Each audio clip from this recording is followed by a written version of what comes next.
Hello and welcome to another episode of the Fully Charged Plus podcast. Really fun episode this week.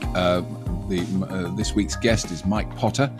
I've known Mike for a long time now, and it is basically two lovely gentlemen having a catch up about their lives and electric vehicles and everything. Mike Potter runs a company called DriveElectric. They only lease electric cars. That's where my car is leased from, my Tesla Model 3. They have proven to be, over many years, a really good, reliable source of information. Not necessarily, you don't have to lease your car for them, but they really know their electric cars. All the people who work there drive electric cars. They charge them. They know how they work. They know all the various models. You can get any electric car that is on the market, you can lease from them. And they're, very, very professionally run company. And we've had a lot to do with them over the years. They will be appearing, for example, at Fully Charged Outside, our live show that we're holding in about 3 weeks' time in September. It's very exciting. So we do talk a bit about that. We talk a bit about recent examples of people spreading fear, uncertainty and doubt, FUD, through various reports and really seriously proper nonsense garbage. Just a desperate last-ditch attempt at denigrating alternatives to burning fossil fuel in combustion engines. Yawn. Still going on. But anyway, so we talk about all those things and many, many other topics. Really good fun. Before we start, though, I just want to have a quick word from our glorious sponsor who makes this very specific podcast possible for all of us to download and enjoy. Here we go.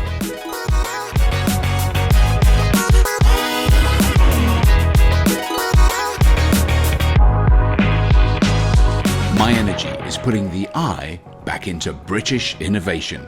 My Energy is putting the I back into inventing the future. My Energy is putting the I back into inspiring a nation. Recharging the world with green, smart energy. Charge your EV with your PV and more. Visit myenergy.com and help to spark the green revolution. My Energy, driving the charge to a greener future.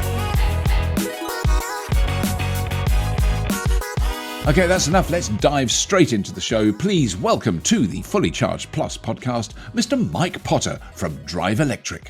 So, Mike, thank you so much for carving time out of your vacations to come and talk to Fully Charged Plus podcast. But I mean, we are in an exciting time, I think, and I mean, I just want to pick your brains a bit because you're right.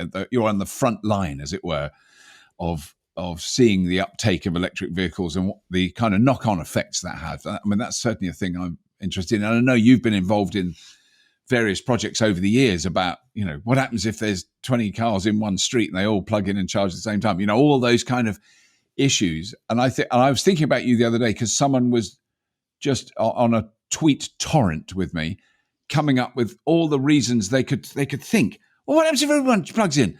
Won't it melt the grid? What about all the batteries when we throw them away? Like no one in the last 10 years has ever considered any of these things. They've just said, here's electric cars. What a fabulous future we've all got. And no one's wondered about all the complexities. So I don't know how to counter that other than by saying some people have thought about this a bit in the past. Yes. Yeah, so I just refer him to Graham Cooper at National Grid, yes. Of course, now. It's my favourite right away. So speak to Graham. He's got it sorted, don't worry, in terms of the amount of electricity we need to produce. But yeah, you're right. It's changed so much, hasn't it? In such a short time. And we really saw the kick last January and February, just before that little thing called the pandemic started. Yes. You noticed an uptick in demand around that time? Incredible. It was really, like 300% up. Wow. Over a few months. It was crazy. Then we spent a few months really worrying about what the world might do. But it's just not stopped, has it? When you look at the numbers under the circumstances, it just is incredible. You'll know that we do a forecast in January because it beats going to the gym, right? So we just have an EV forecast instead. Yeah. We put 200,000 this year. I'm beginning to think I might have overcooked it because of the supply a little bit this year, but the demand's definitely there, Right. So really good.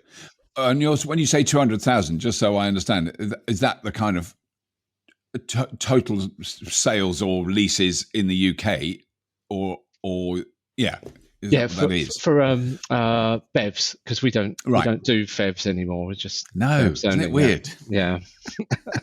Because I don't want to go do too much reminiscing, but like because I got my Tesla Model S from you, I can't even think when that was, quite a while ago. And at that time, you were doing lots of FEVs and plug-in hybrids and all that stuff, and pure. And of course, there wasn't that many pure battery electric cars. There wasn't the range of cars then. But can you sort of vaguely recall what you would have been, how many cars you would have had out on lease then, and how many you have now? I mean, what's that increase? How big is that increase? That is, roughly 10 times. Right. Probably on BEVs, easily. Right. From when the first Model S's were about. Yes, I remember we test driving. We had them over. Do you remember Mark Tapscott? He's at Lucid now. Mark Tapscott. Yes. He's at Lucid now, and is he? Yes, he is. Really? Yeah. And test driving these German-plated left-hand drive Model S's. That's right. You've been to my place, and there's those country lanes coming to it. Most frightening thing I've ever done in my life, because everyone just wants to get in it and put their foot flat to the floor. Yeah. And they've never been anything that quick. So the world's changed a lot from then. Yeah. But 10 times, I reckon, for us in terms of vehicles on fleet. And I think next year, I think what you're going to see is the supply is going to start kicking through from people like VW, because this year was a bit of a ramp up. But from next year, they start to produce those cars in lots more factories, and I think it will really start going then. Yeah. And I mean, the thing that we're aware of, and it's hard to know quite how big an impact that'll have in Europe, is the Chinese cars that we're seeing. Having Elliot in China doing all these reviews for us, and some of the cars he looks at there, they'll never come to Europe, or anywhere else outside China. But some of them, are built specifically for the European market, and I mean, they are considerably cheaper than anything that's made either in Europe or North America. That's quite. I mean, and that's going to be an intriguing thing to see how that pans out here, because obviously they'll be more expensive than they are if you buy one in China, but they're so much cheaper than European built cars. Yeah, even if you double the price, they're still cheaper. I love that little thing that's like, I don't know, it's about £4.50 or something, isn't it? I don't know what it is. It's but it's interesting. The only thing that I've got to really compare, because the quality, everyone's going to go, but the quality isn't. But a bit like the Japanese when they started in the 70s. Unfortunately, I'm old enough to remember all that sort of stuff happening when I was like young. My dad had a body repair business, so cars always been around me. But the real comparable I got is the vans. So those Maxus vans, I think the quality of the drivetrain in that is excellent. There's a few bits in the cabin, but there's a piece of engineering really good. No, efficient. They've got it. So the last 10 years, the quality of the cars they build is just. Well, I mean, the MG, or the two MGs we've got, and then we've just reviewed the third one that's coming here, which is like a slightly bigger SUV. So they're amazing looking. They're really nicely built. I mean, because I'd forgotten about the MG. I re-drove it a few weeks ago, and I went, "Oh, this is because it's so analog inside. It's so kind of it's like a car in 1990. It's but I mean, it works really well. It's got really good range. It's got loads of room in it. Yes, the drivetrain is faultless. It's not super powerful or anything spectacular, but it really does the job. And I've started to see those. Quite. I mean, do you lease them? Do you lease any MGs? Yes, we've had quite a few of those, and it's a great value car, isn't it? At the end of the MG5 is amazing. Yeah, it's incredible. And some of the stuff that's going to come through, because like Geely have got like 5 brands, something light and something, and there's all this stuff to come. MG have got that great looking roadster sports car thing that they're going to bring out. It's going to be really interesting. to see how the Europeans react. Yeah. I think VW have got a really good game, and they've got the production. The others, I'm not so sure. Ford's a surprise for me, I have to say, because I had them down. We had a little sweepstake of who has the Kodak moment coming among the. And I had Fiat and Ford. Sorry, Fiat and Ford people out there, but that's what like 18 months ago, I'd have bet a sizable sum. But Ford have really come through, haven't they? I think, Yeah. It is interesting though. It's so hard to know which one of those, because also, I've been mainly depressed and sometimes angry about Toyota, because Toyota were in many ways the prime movers of, letting people think about shifting away from a purely combustion engine vehicle.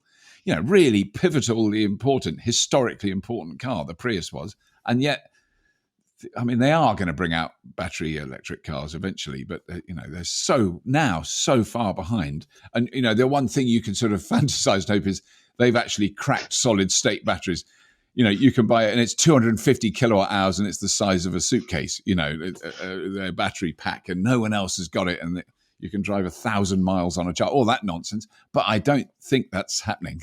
I was exactly the same thing. I still harbour that fantasy that they're just going to come out like a jack in a box with this thing, but can't see it. I think they I don't want to get onto the subject, but the hydrogen thing is such a big thing in Japan because of the natural gas infrastructure, so it just all looks good for it makes sense. I mean, maybe it will, because I've been reading and listening to a lot of discussion about hydrogen, because it's sort of come back, and it is one of those things that it seems cyclical. That there was a time a few years ago when every comment on YouTube, every tweet I got was, well, of course, hydrogen is the future, with zero understanding of what that might require or imply. Yes. Just that's it. And it was without question. What I now want to defend hydrogen fuel cell technology, because I think it's been abused by the fossil fuel industry to delay the uptake of any alternatives. It has been used as that kind of weapon, and it should be, because it has a vitally important role, I think, in the future. It might not be with small passenger vehicles. That might be the place. It's it's going to take a long time to convince me that having a hydrogen fuel cell car makes sense. Yes. Well, I think is it Michael Liebreich? Yes, I can never say his name properly. I know. It's Liebreich. He says Liebreich. All right, let's get that right. No, he's done an amazing analysis of it, hasn't he? I mean, it's extraordinary. Yeah, the use cases and things. I think he's got some good data, and of course, he's going to be at the Fully Charged Business show. Fully Charged. That's a good point. Well, if I'd have been a good presenter, I'd have worked that in. It's pure fluke. But yes, he will be speaking at the Fully Charged Business event, which is on Friday, the 3rd of September. Am I getting this right? At Farnborough, International. I'll keep nodding and Thank get you. it wrong. Don't worry. I should know all these things, but I'm now reading what I've got to do there. I've got to that stage because it's all happened. I mean, it is I focus on making the videos. The live show is a whole other ball game. But I mean, it's amazing what the team have put together. Really impressive. I think anyone that's not been, it's such an eye opener because of the energy stuff to go with the cars, and we've held for a long time. I know I see it in our customers, right? People, when they get an EV, people change like within 3 months. They go through these stages of enlightenment. So the first one is they stop white knuckling the steering wheel after 3 days because they think they're going to run out. Then that properly goes after about 2 or 3 weeks, and then about a month or two in, they have that moment where they go in a petrol station for a Mars bar and realise they've not been there for quite a while. Yeah. And at some point, for a lot of people, they don't all get there, but about 6 months in, they really start thinking about the energy that goes in the car. You've been there, Robert. But it happens to people all the time. So having all that stuff in one place, sounds like I'm doing an advert for it, but I really mean it. It is so important. And I know that we invited last time out, we had some directors from Lloyd's Banking Group come along. And I remember speaking to them afterwards, and they just said, I just didn't even understand how this goes together, and Wow. they just walked round and it was just like going into Narnia for them, they just really Isn't that amazing? I mean, because that shows, I was talking about this to someone else this morning, it shows the bubble that I constantly try not to live in, but totally fail because, I just think it's normal. It's sunny here now. I've got solar panels on my roof. There's batteries in the garage. There's an electric car. But it's not like I've had it a week. I've had it for years now. Yeah. And that's how I, and I do manage that a bit more than probably a sensible, normal person would. But, it's still not exceptional now. It's sort of normal to me. And then I forget. You do forget because somebody will come around to the house and they'll go in the garage and go, and they literally haven't got a clue. Go, what's all that? They just see some. Why have you got all those boxes on the wall? What's that do? And they don't. You then explain it to them, and they are generally people are completely blown away that it is possible to do that. Yes. I'm a fellow Tesla Powerball owner now. Yeah, I'd say I've got the whole hog. So yeah, it's too late for me too. Looking at the charts and But and I think that's really important, though, isn't it? That people, not for an advert, but because we really mean it. We really try to help people go as far as they can with their low carbon lifestyle because the car is such a good start point for it. Yes, and that's why we did. Because we didn't earn any money out of it. Why we did all the energy projects as well? Because quite a while ago we realised that. I don't know if you remember, they were going to ban 7 kilowatt chargers in homes at one point. Yes. The DNOs saying, oh, no, we can't have that on the grid. So doing the Electric Avenue projects and Electric Nation helped to make sure that wasn't a thing. And that whole join, the cars can be such an important part of the energy system. Yeah. They've got so much flexible demand.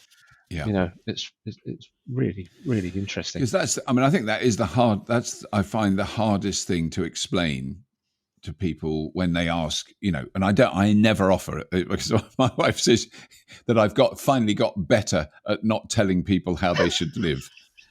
I'm a little bit more standoffish, but if they ask and I say, have you got 5 minutes? Because it's going to take me 5 minutes to explain it. But and it helps having the app on my phone. So I've got the Octopus app, which just shows you the peaks in demand every day. Very clearly, it's very stark.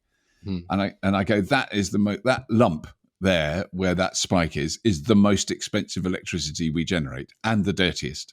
Yep. And the more we can do to reduce that lump, the better off the whole country will be. Everyone in the country, including, as some pundits that I'd like to talk about will go on about, the poor people who are in fuel poverty. The reason they're in fuel poverty is because the fuel is really expensive.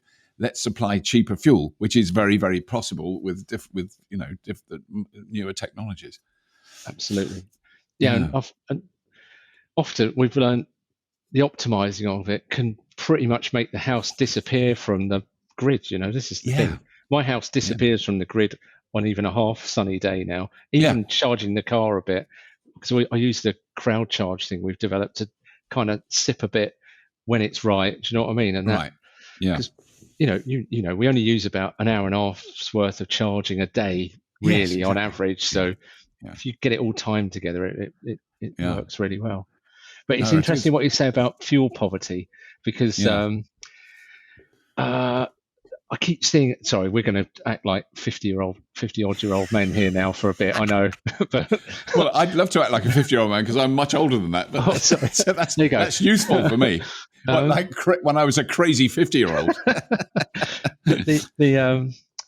I was starting to see news stories about low carbon technology being expensive and things. And the cost. What's it going to cost us? It's like, no, you crazy idiot.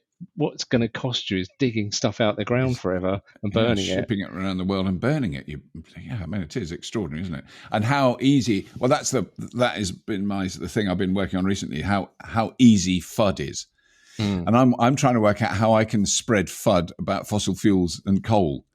So there's I don't have any arguments. So I just go, coal's dirty, isn't it? Just leave it at that. Chokes you. It kills kids. Coal kills kids, just or whatever it is. Natural gas isn't natural. Absolutely. Because that's the thing. It is that thing where you see those comments. Well, the batteries are dug up by children. And you're going, what? I've had that comment. That is a quote. The batteries are dug up by children. You go, no, you've really got to go into a bit more detail. Yes. About that. And the Fair Fuel Report thing, which I've just had a quick look at. But I mean, on the cover of that is a picture of 2 African children breaking up rocks to digging up cobalt, which is it's this fantastic, I met and was at a conference with the man who wrote that report from Amnesty International. Right. Amazing guy, African guy, amazing guy. And he said that he knew, even as they were writing it, that this would be usurped by the extreme conservatives in the fossil fuel industry. But they had to do it because it was happening. Artisanal mining takes place in the Democratic Republic of the Congo, and on very rare occasions uses children. And I think even now it's less because it's had so much publicity. It's illegal. If you're caught making your kids dig in your cobalt mine, you go to prison. Which I would imagine a prison in the Democratic Republic of Congo is fairly one of the rougher prisons. I know. Yeah, I can imagine that's not good. Yeah, but I mean, but also it's a tiny fraction. But none of these facts matter. The fact is, you can show a picture of kids digging up. They're forced to slave labor, forced to dig up for your fancy electric cars. Whereas huge amounts of cobalt are used in refining petrol and diesel, which when I found that out, I went, no, that cannot be true, because I didn't know that. Yeah, we have done for decades. We've been using it. Get rid of the lead, apparently. Yeah, and the sulfur in diesel. Sulfur in diesel. Yeah, you're right. Yeah, and of course that's it compared to dumping loads of oil in the delta of the Niger River. Oh, the Niger Delta. It's like, and the people who've been murdered and killed in that area, and all around the world. I mean, the damage that oil has done. And I mean, we've all benefited from it as well. I mean, it is not to live in a fantasy world, that we've all benefited from the use of abundant and cheap fossil fuel. But I think more and more people are realizing maybe we should benefit from it a bit less, because there's a little bit of, there's externalities. I love how polite that sounds. Absolutely. I had an externality at the kitchen table this morning when my wife was there, and she wasn't impressed. Oh dear. Well, that's probably about as useful as that report that we were talking about, mate. So that's all right. Oh man, that report. But I mean, that stuff really has traction, doesn't it? I mean, because do you ever get people who come to you who sort of want an electric car but have heard that the battery will wear out, that they'll have to throw it away after 2 years, that all those, or that they're going to melt the grid when they plug it in, and all those hundreds of ridiculous fantasies. Yeah. I mean, does that? Yeah, we do get it. I mean, I spent because as you know, I started in 2008. We leased the first Roadster in the UK. Right. Test the Roadster. That's how I started. By complete luck. It wasn't any design whatsoever.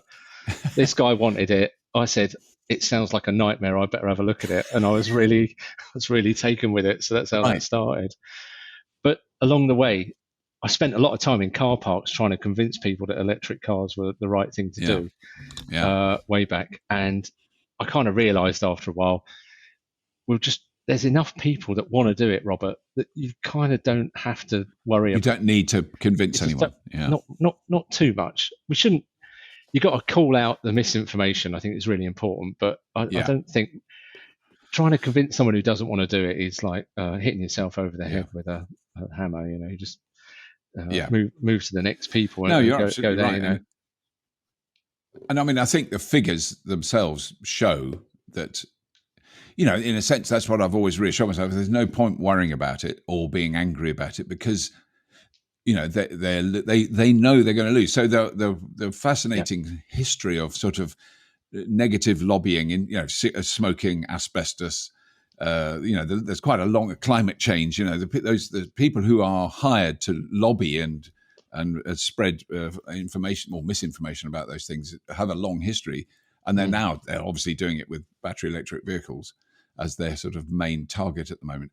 But their underlying job description is delay as opposed to stop. So they knew back in the 70s and 80s there was no way they were going to stop the legislation that would reduce smoking, but they could delay it for quite. Well, secondhand smoke. People say it's bad. I know. But, there's no concrete proof. And now they're going, well, electric cars that are meant to be cleaner, but actually they're dirtier. If you look at the total life, and you go, well, are they really? Then you read thousands of reports that go, no, even if it's dug up by a coal-powered digger, and shipped across the sea, it's still cleaner. However you try and twist it, they are a cleaner option. Well, someone's struggling when they that report that you were talking about earlier from the Fair Fuel, fuel thing, which poor old Quentin Wilson has had to distance himself from, of course, because he was there. I know, because I connect him with Fair Fuel, and they, No, he is very clear. I mean, we should explain this to our overseas listeners, but no, you make your point first, Mike. So one of the sections in there is around the amount of electricity that we're going to need. And the expert opinion comes from a keen amateur. It even says something like that. So it's someone who's just a bit interested, right? He's not in the industry. And what he's done is worked out how much fuel, converted it to kilowatt hours, and said that's what we need in electricity. I need to double check that. But the way I read it a couple of times, I thought, you've missed out the fact that you've chucked away like 4/5 of the fuel out the exhaust to get to your kilowatt hours. Yes. So actually you need a fifth of the figure that he quoted. And it's like, right. Really? And 12 MPs have put their name. I'm not political, by the way, at all, really, but this is just wrong. No. The 12 MPs have put their name to it, wrong. It's crazy stuff, but there you go. Yeah. No, it is. Well, and it absolutely bellows. It doesn't whisper ignorance. It bellows ignorance. It's shouting it from the rooftops. Yes. Listen to me! I don't know what I'm talking about. It's very much. It is. But for our overseas listeners, there is an organisation in the UK called Fair Fuel UK, which was in its heyday. It was about effectively stopping oil companies ripping off motorists, and they would argue and hector against increases in fuel excise, in tax on fuels, and in particular for the commercial vehicle sector. I think that was probably where they were most. You're going back 20 years. It was a perfectly legitimate cause to say, look, if lorry drivers have to pay twice as much for diesel, our food's going to cost more in the shops, and our clothes are going to, all that. Those arguments I've heard for years. And a well-known British motoring journalist, Quentin Wilson, who was on the original Top Gear. So we are going back. Don't wish to age Mr. Wilson, but many years when he was on that. And I loved his delivery. He was the originator of the gap, wasn't it? It was this car is incredible. It was all that where you had the pause. That's fantastic. So I remember a favourite line that he did, which was, when you plant your boot into the Wilton, which made no sense, except this was a Lexus he was in. So the Wilton is a very posh brand of carpet in the UK. So when you plant your boot into the Wilton, pause, you really feel this baby shift. And in the world, that was his one. Clarkson nicked it from him. This is the fastest car in the world. But anyway, that was Quentin Wilson. He has distanced himself very vociferously, and he drives a Tesla. He's an intelligent guy. He's driven every car we've ever heard of and more, and he's driven the Tesla Model 3, and he goes, oh, this one's better. It's not based on anything else, because I'm sure there's plenty. He would be the first to criticize Elon Musk's weirder things, the way Tesla operate, all those things you can say. But actually, as a machine, you have to go, at the moment, this is pretty close to the top, which I find annoying. I don't want to be. I just met a lovely family in the supermarket car park, because we've got free chargers, who've got a Polestar, and they love it. And they were looking at my Tesla, and they were going, oh, we've nearly got the Tesla, but we wanted to be a bit different. And today we've seen 50 Teslas, and we haven't seen one other Polestar. They were amazing. But the Polestar is a fantastic car. I love it. But someone described. So that's where that sorry, I was just going to go back to that report. So they've just recently published a report which is very, very denigrating of battery electric vehicles and is backed up by, as you say, numerous British MPs who spout the most, I mean, I'm not political either, simply because MPs spout utter nonsense with very loud voices. They're just not right. If they were right and it was a genuine criticism, we go, well, this is really important. There are aspects of battery electric cars which are challenging. Like, what do we do with the batteries when they're not any good? We can't chuck them away. But there's a huge economic, commercial, opportunity there for companies which are, which are appearing, Yes. to recycle them or repurpose them. Yeah, according to my son's chemistry undergraduate. So according to him, you can recycle absolutely anything. All you need is enough energy, cheap enough. Yes, that's the only reason we energy, don't do it. yeah. So if we have enough renewable, then we'll be able to do whatever with them, apparently. Yeah. I'll let him figure that out, though. I don't think that's for me. Yes, no, it's good. Yes, I think it is about time that we leave our children some fairly major problems to sort out. We're doing well. I think as a generation, we've done well. Sort this one out. So I've got a great anecdote about Tesla Model 3. You'll like this. I met this lady and she said, oh, yes, I need to speak to you about getting a Model 3. Said, lockdown, everyone's got a Labradoodle and a Model 3. So I've got the dog already. Everyone's got a Labradoodle and a Model 3. That is, what a classic line. I think you should have that as your strap line. I think the Labradoodles might be more expensive than the long range now. That's the only problem. Yeah, I was certainly in the running, the daily running costs way above it. Yeah, and the cleaning. Definitely. That is very funny. But so I mean, what is interesting though with that sort of nonsense going on, and I mean the newspapers are full of it. There was something on Guy Martin, who's a lovely British mad engineer. Who's just done a series on Channel 4, and I'm on it. So, he interviewed me about electric cars because he's a skeptic, which is fantastic. But then he's a skeptic and drives them and is blown away by how well they drive. But he's doing all the kind of fair fuel style battery stuff and all that stuff, and he loves the complexity and energy wasting. I asked him, I said, do you like the fact that a combustion engine wastes 75% of the energy you put into it? Oh, it's fantastic. I love it. It makes a lot of noise, which I have huge respect for, if you're honest about it. But, that stuff is popular and it feeds a kind of popular idea of not changing, because not changing is always easier than changing.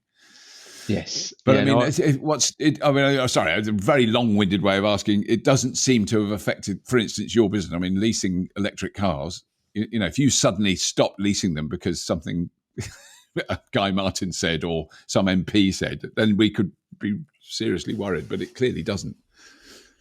Yeah, this is nailed on now. I think as a thing that will just become mass adoption. I can't see that not happening now. And. Are you convinced it will happen then? Yeah. Yeah. It's just about the price coming down, which is going to happen because the simplicity of how they're put together. Yeah. As I said, I grew up. My dad had a body repair shop. I just grew up with cars. I raced cars and go-karts and all sorts. So, and my dad was actually, after I drove that Tesla that I told you about, my dad battered, mind you, he was spending my money for me, so it was easy. But he said, mate, you've got to get one of these new Nissans when they come out, the Leaf.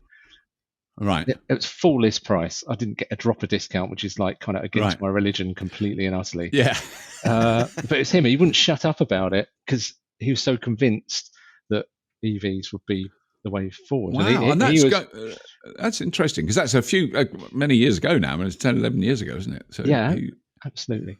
And they were really, when you look at my Nissan Leaf, I've still got mine, the original one.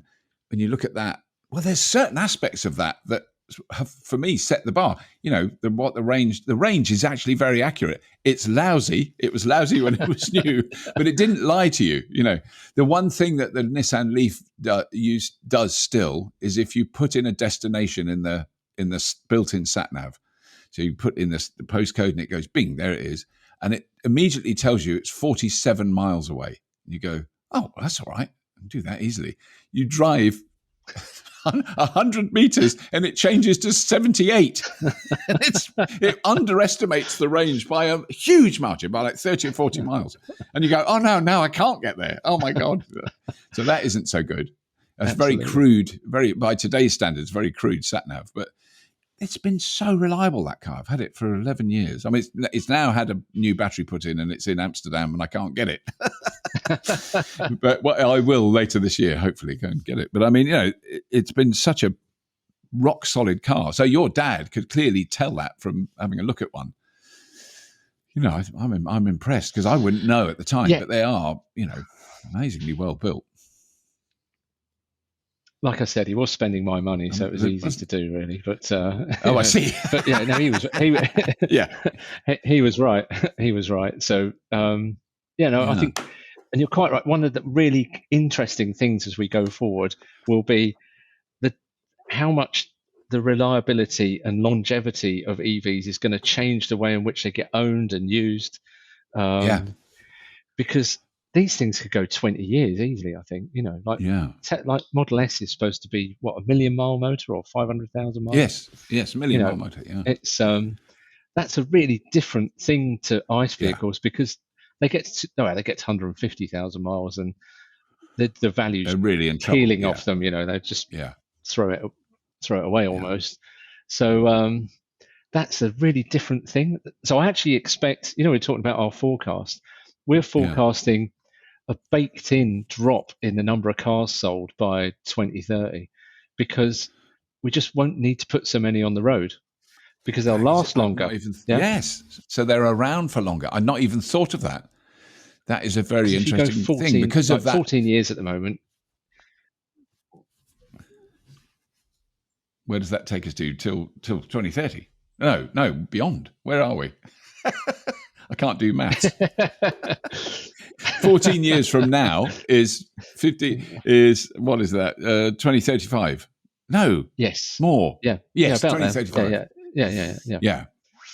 So what you're saying is a lot of the electric cars that are new now that you're leasing now would still be around, still be running it, but in that time. Well, way beyond that. If it was a petrol or diesel, it would be going off the road about that time. But the electric cars will keep going, and people won't have to replace in the same cycle.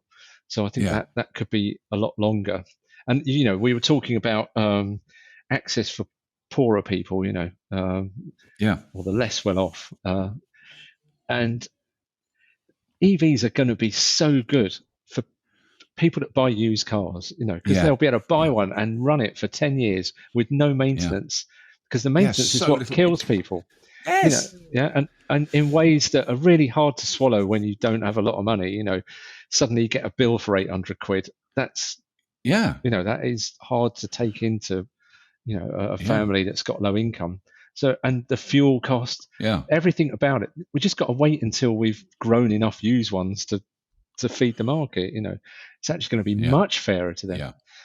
Just to go back to our fair fuel guys, don't you think it's the really funny thing about it is they're Fair Fuel UK.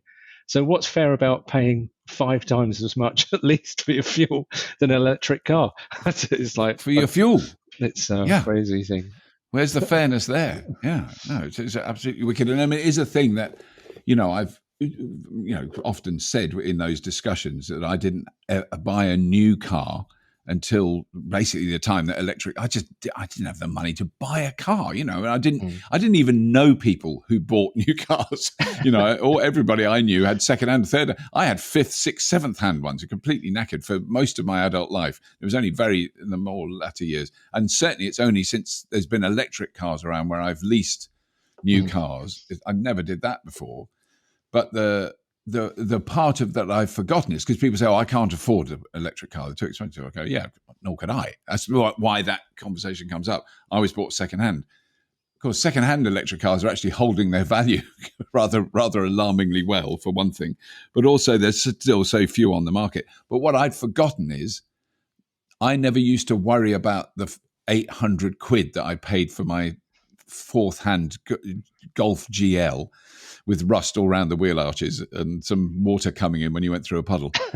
I didn't worry about buying it. It was servicing it and fueling it. And I sort of forget that because I haven't done it for so long. I kind of forget what that's going in. Our Kona is going in, at least from DriveElectric, is going in for a service on Monday, and they've quoted 70 quid. Yes. Now, obviously, they might find something wrong. I mean, as far as we can tell, there's nothing. All the light, everything works, but they might find something wrong. There might be more, but it's very doubtful. 70 quid. That is. I remember spending, as you would say, 800, 900 or £1,000 on a car that cost me 300. Yes, exactly. And I had to do it because the clutch had gone, or the gearbox had gone, or something really serious in the the valve seats had needed regrinding. I remember having my valve seats reground. That cost a lot. That sounds nasty, mate. Yeah. You can get an ointment. But one of the key things, I always mention this, I think it's really important. One of the best things that the government did, we kept saying this, and it sounds like elitist and we're doing things for people who've got loads of money, is to make company cars tax really low on EVs. Yeah. Because you're quite right. Nearly everybody buys a used car because they can't afford a new one. They don't buy new cars. Yeah. But companies and business can eat that horrible first bit of depreciation in a way like individuals just can't. Individuals can't. Right? You're right. They can't. They can eat all of that. And we need them to keep eating that hard bit of depreciation at the front so that we can get the used cars out to everybody. It is a really important part of making it happen. So those incentives for businesses to keep doing that, because they are expensive, right? And the leasing costs are good, but you've got to have the credit to do it and whatever, and those sort of things. So, keeping that going is important. But the other side that's really become apparent to me, I guess, this year, because it's really changing fast, is our fleets are actual. I'm thinking mainly kind of delivery vans, small delivery vans. But the amount of companies, I've just heard about a company who do broadband maintenance, so fiber optic stuff, so high end fiber optic stuff for big companies in London. They had at the start of 2020, they had 100 diesel vans on the road all over London. They now have, because they've just last week got their final electric one, 100 electric vans. So that has happened in a year, and that is for work, and they know how to do it. Because I went to a commercial charging hub in the middle of London, so private cars can't use it. It's for Uber drivers, taxi drivers, delivery vans, and so the companies do a deal with the charging thing. And if you're a driver, you just drive in, plug it in, it charges. All that stuff is sorted. But then you go, that is going to happen so much faster than the kind of, so we've got a constantly growing private market, but you can imagine I know Amazon are doing it. They've got thousands of electric vans already on the road, but companies like that, PDP, I was wondering, DPD, those big delivery companies, they're not going to buy one van. They'll buy 4,000. Yes. In overnight, they'll have 4,000 vans. They've got the chargers at the depot, And I think that is more frightening for oil companies, if you like, for the commercial, for selling diesel, because it's not one bloke down the road who's got, traded in his diesel and got a Nissan Leaf or whatever. It's 8,000 vans suddenly not buying diesel, or 100,000 vans, in the country, or 1 million vans. That could happen within 18 months, couldn't it? I mean, yes. Because do you lease to fleets? Oh yes, absolutely, yeah. Oddly enough, the business used to be called Fleet Drive. Well, that's right. It was Fleet Drive, of course. There's a clue. There's a clue in the name. Because we're not very imaginative, we called it DriveElectric. So it just seemed easier. Yeah. But yeah, of course. And van, again, the same thing about creating used vans. Because if you look at I don't know, but most of the guys that will be delivering parcels to your house are gig economy people. Yeah. And have a look at what they drive, right? Because I know the ones that deliver to my house, it's like a 15-year-old Peugeot 308 diesel. Do you know what I mean? Yeah. So trying to get them into stuff that is, because they can't buy new cars either. No. That's that business model. But you're quite right about big fleet. It's really good to see them doing it. Yeah. We always thought that they'd go first, but they didn't. It was individuals. But now the numbers, they've cottoned on. They got it. It's so good. Like British Gas, doing all their stuff, and the post office. Finally, the post office. The absolute perfect example of a vehicle that, well, we don't know how far we drive every day. You really should if you're running a fleet, because they do. I mean, my post lady is fantastic. She's really wonderful. And she's mentioned it many times when she comes here, how much she'd love an electric. She had a go in one. She had a go in one at work, and she went, that's so much easier because, they've worked out you don't have to turn it on and off. You stop it, you get out, you deliver whatever you're doing, you get back in, you drive on to the next. It's so easy, from their point of view. And she does a rural post round, and she does 42 miles a day. I mean, I think you could do that in a G Whiz. There is no electric. There's now no electric van that couldn't do that standing on its head. It doesn't. It's so easy to do that. Absolutely. And that was just an interesting conversation I had with Graham yesterday. Graham from the National Grid in the UK, where I was starting to wax lyrical about vehicle to grid, and he was gently explaining to me that human beings don't behave like engineers want them to, and plug their cars in the right time, but fleets do. And that makes so much more sense. And I think there is an experiment with the post office where when they're not being used, which is a large proportion of the time they own their vans, they're all plugged into huge vehicle-to-grid networks that are on an industrial scale rather than individual houses.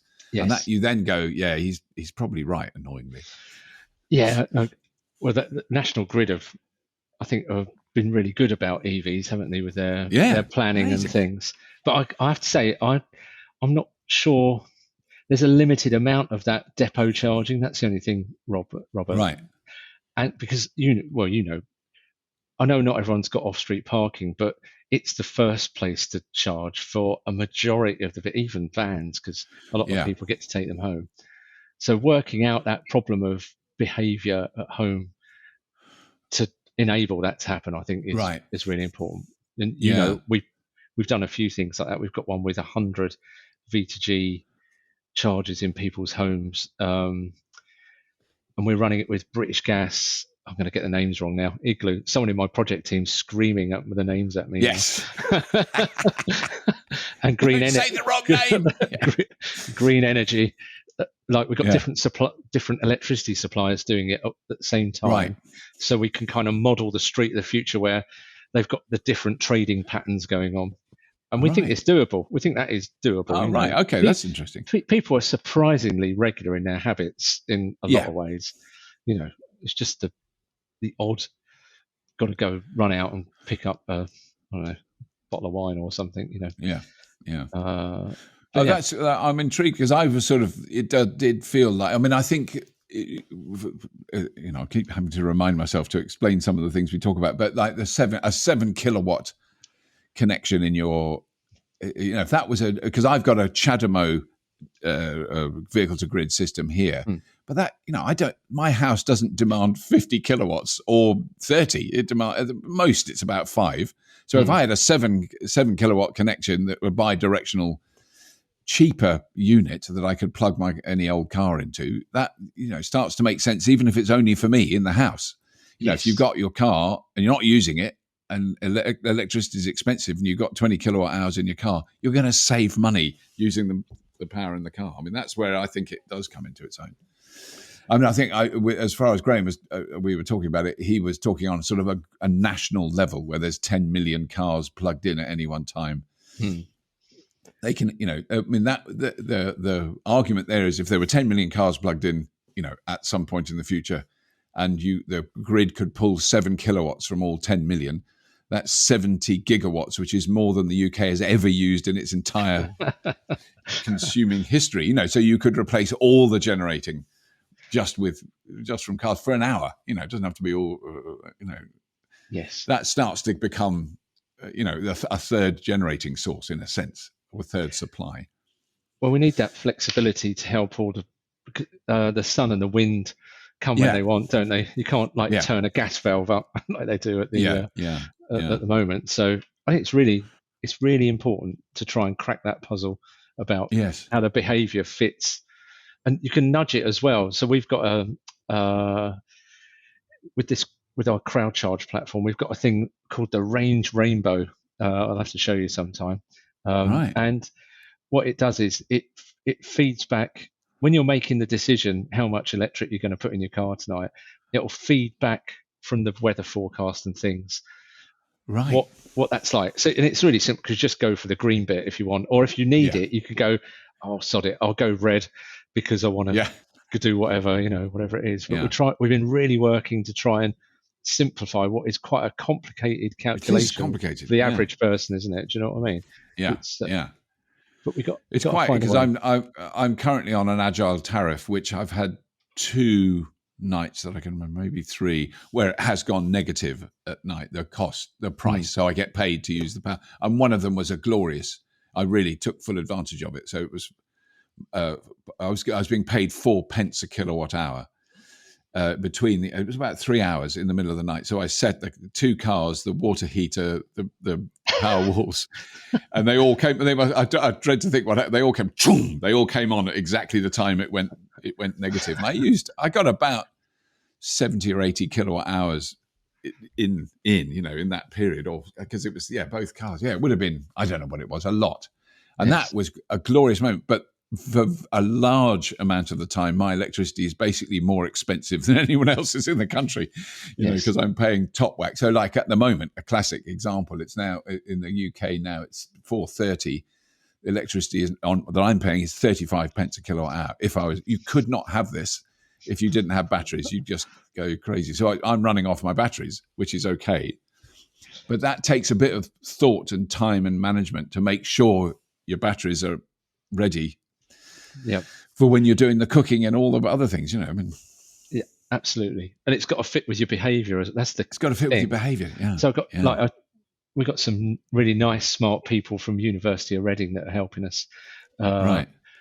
I'm not even going to attempt to give the proper job title, but it's something along the lines of, I'm not even going to bother. I'm going to really embarrass myself by trying to do it. But basically, just clever person. He's like a stick with clever person. They're psychologists that do machine learning, basically. So this guy, you'd have to meet him sometime. I think I've got this right. Yeah. You might have to edit it out. I'll have to tell you later. So about his claim to fame is he taught a computer to play Pong based on your brainwaves, like about 8 years ago. So it learnt the brainwave. Right. You know that Pong, the game, the little tennis game, the old one. Yes, yeah. So like a tennis game, didn't have very old-fashioned computer game. Yeah. You didn't have to use the joystick. That's a bad name now, or a controller or anything. You just thought up and down, and it played Pong. Wow. And he did that by reading the brainwaves and learning when you went up and down. And sorry, it's a bit of a shaggy dog, but these guys are helping us to try and analyze the behavior and then work out how you can also nudge people to get to the right place. Right. For their car to be connected at the right time, or, just to allow that little bit more flexibility. It doesn't need a lot either side, and it can make a tremendous difference in how easily the cars fit into the grid and how much more real renewable you can use. Because, of course, renewable tariffs are just the normal electric with a tree planted, hopefully. Yes. Yes. In a lot of the time, yeah. No, that is very important. But I mean, I think that's I think is the most fascinating area with all of this stuff is that now the resistance or the anxieties or the resistance to change into electric vehicles and to solar and to wind and to all those things is psychological, not technological. Yeah. Technologies, I keep saying it's just a car. It doesn't do anything magical. If there's a traffic jam, you get stuck in it. You're in an electric car and you're still stuck in a traffic jam. It doesn't magically remove any of the, multiple drawbacks of the notion of sitting in a quite large metal box on your own. There's quite a lot of things you could discuss about the sense behind that. And the fact that your car is not doing anything for the vast majority of the time you have it. All those things it doesn't solve, but it opens a door to so much else. And it's challenging that sort of that psychological aspect of it. So people get smart charging anxiety, like they get range anxiety. Yeah. It's the same sort of time period as well. It was we're sad enough to have measured range anxiety 10.3 days when we did it a little while ago. the range might have got better, so I think it might be shorter now. But and you get a similar time period with smart charging. People, Right. you know, they'll want to check it, and it's not working. It's like, no, Right. it's supposed to do that, and then they just get used to it and leave it to do it. You know, I think that's. It's interesting that people will let it happen. The magic fairy dust in the background can do this stuff.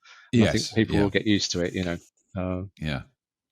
But no, it is. Well, no, I mean, I think it's fair to say we live in interesting / challenging / terrifying, but / brilliantly optimistic times. I mean, I think the mixture it's a heady mixture, because there's so many wonderful breakthroughs and, you know, amazing notions, and the kind of clever software stuff that finally I feel is starting to work, where I can see what energy costs at the moment, how much I'm using, how I can maybe reduce the use of that. You know, that stuff, you know, when people showed me a smart meter 10 years ago, it was so rubbish.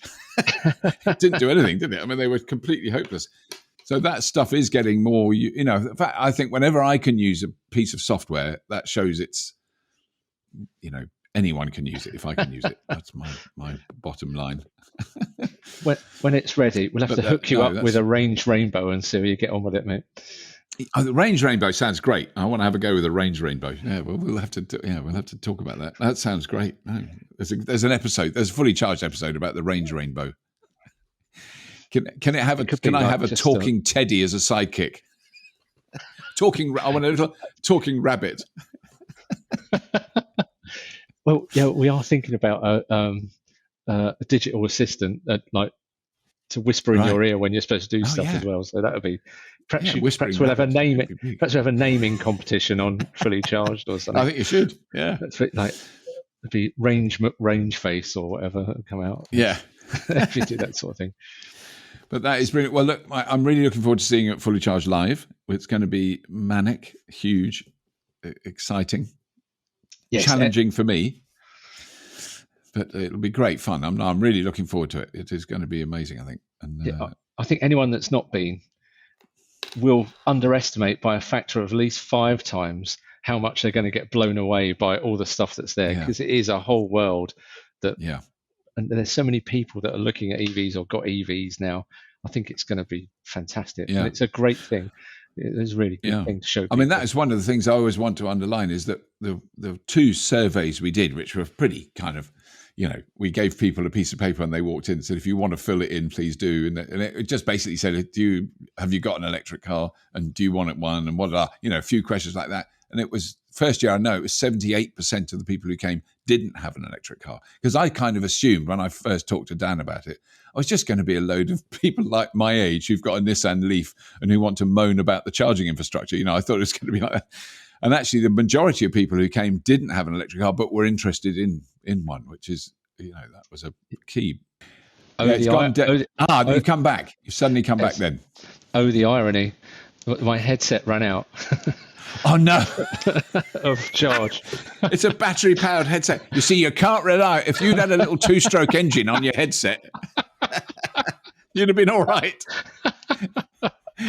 Oh, dear, that's fantastic. Is that what I didn't realise they were battery-powered headphones. Well, a good idea then. So you don't have a wire anywhere. Normally. Right. Well, I should have done at that moment, but yes, you should have normally.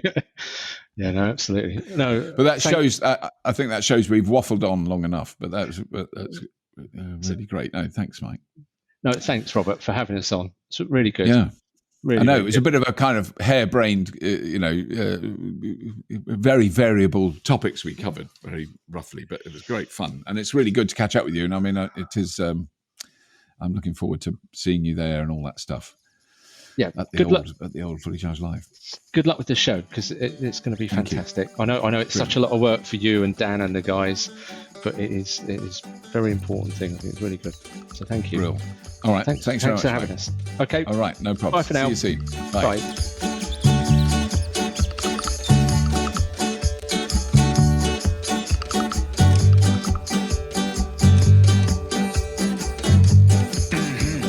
Well, I really hope you enjoyed that. It was really good fun catching up with Mike. He's such a lovely bloke. I do really like him. He doesn't get stressed. Sometimes I admit I get a bit stressy and a bit thrashy. He's very calm, And he's just really good. I've seen him with their clients. So when I've been at his office when people have turned up to pick up a car. And they're just so good the way they don't just go, there you go, there's your electric car, off you go. They really explain how to use it, give you all the information about how you put chargers in your house, all that stuff. They're very, very good. Anyway, that's enough of that. I'm really hoping that some of you who are listening to this, who are in the United Kingdom, in the damp islands off the coast of Europe, that you'll be able to come along to Fully Charged outside at Farnborough International on the 3rd, 4th and 5th of September this year, the final weekend of the school holidays as well, which is very important. It is going to be very, very big. There's going to be a lot of different things on display. Really, really excited. There's one or two things that we still haven't had 100% confirmed. I'm not going to mention what. I'm only going to say they're not cars, which is some really exciting things are brewing. But just an amazing array of technology, of things for the home, as well as cars, of charging technology, of every car you can possibly imagine. As Mike was mentioning, there's test drives. We've organised well over 1,000 test drives, so 1,000 people can have a test drive in a wide variety of different electric cars on public roads around Farnborough. It's amazing. It's an amazing event, really, really huge. So hopefully you can come to that. If not, there will be reports from it, and we'll be broadcasting all the talks, because the talks are amazing. We have really, really impressive guests we've got coming along, so I'm very thrilled about that. But that's it for this episode. Please do subscribe to this podcast using your podcast download application, and do tell your friends and family about it, because we do get a very wide variety of people on the Fully Charged Show podcast. And also, we do a Patreon, but I'm not going to tell you about Patreon. If you're interested, you can support us on Patreon, and many, many people do, and we are incredibly grateful to them. They are vitally important to our survival. But that's it, really. Other than that, that's it. Have a lovely week. We'll see you next week. And as always, if you have been, thank you for listening.